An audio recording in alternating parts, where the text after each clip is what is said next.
আপনি কি জানেন ইমোতে এমন একটি প্রাইভেসি সেটিংস রয়েছে যেটি চালু করলে আপনার ইমো কলের সময় অন্য কেউ সহজে স্ক্রিনশট বা স্ক্রিন রেকর্ডিং করতে পারবে না। অনেক ইমো ব্যবহারকারী এই গুরুত্বপূর্ণ প্রাইভেসি সেটিংস সম্পর্কে কিছুই জানে না। তাই আজকের এই ভিডিওতে আমি আপনাদেরকে আমার ফোনের স্ক্রিনে সরাসরি দেখাবো ইমো এর স্ক্রিনশট ব্লক অপশনটি কোথায় রয়েছে এবং কিভাবে চালু করবেন। তো চলুন কথা না বাড়িয়ে সরাসরি ফোনের স্ক্রিনে চলে যাই। সর্বপ্রথম আপনারা যে কাজটি করবেন, আপনারা গুগল প্লে স্টোরে চলে যাবেন, যেটি আমার মোটামুটি সব ভিডিওতে আমি দর্শকদেরকে বলে থাকি। এখান থেকে সার্চ বারে ক্লিক করবেন। ক্লিক করার পর আপনারা এখানের মধ্যে সার্চে লিখবেন আপনারা যেই ইমোটা ব্যবহার করেন, অর্থাৎ ইমো যে ভার্সনটি আপনারা ব্যবহার করেন সেটি লিখবেন। আমি ইমো এইচডি ব্যবহার করি, আমি এটাকে লিখছি। আচ্ছা, এটিকে লেখার পর এইখানের মধ্যে আপনারা আপনাদের ইমো সফটওয়্যারটাকে দেখতে পাবেন। আমার এখানে লেখা দেখাচ্ছে এই যে নীল অপশনটা ওপেন লেখা আছে। আপনাদের এখানে যদি আপডেট লেখা থাকে তাহলে অবশ্যই আপডেট দিবেন। যদি আপডেট না দেন তাহলে হয়তোবা এই অপশনটি আপনারা নাও পেতে পারেন। ওপেন অপশনের মধ্যে ক্লিক করে দেব। ক্লিক করে দেওয়ার পর এখান থেকে আপনাদের সামনে এরকম ইন্টারফেস শো হয়ে যাবে। এখান থেকে আপনারা সরাসরি উপরে আপনাদের প্রোফাইল আইকন দেখতে পাবেন। এই প্রোফাইল আইকনের মধ্যে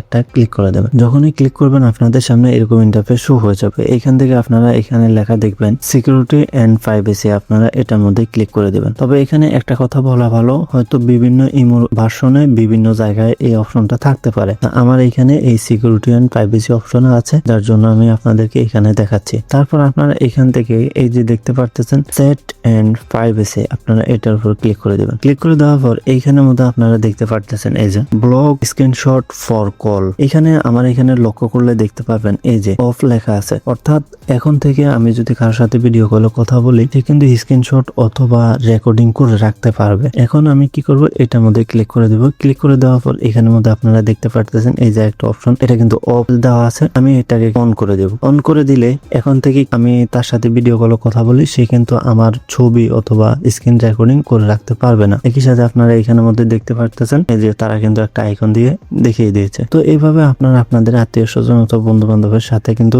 এইভাবে কথা বলতে পারেন। এতে করে তারা আপনাদের স্ক্রিনশট অথবা ছবি রেকর্ডিং করে রাখতে পারবে না। এতে আপনাদের সিকিউরিটি একটু হলেও বাড়বে।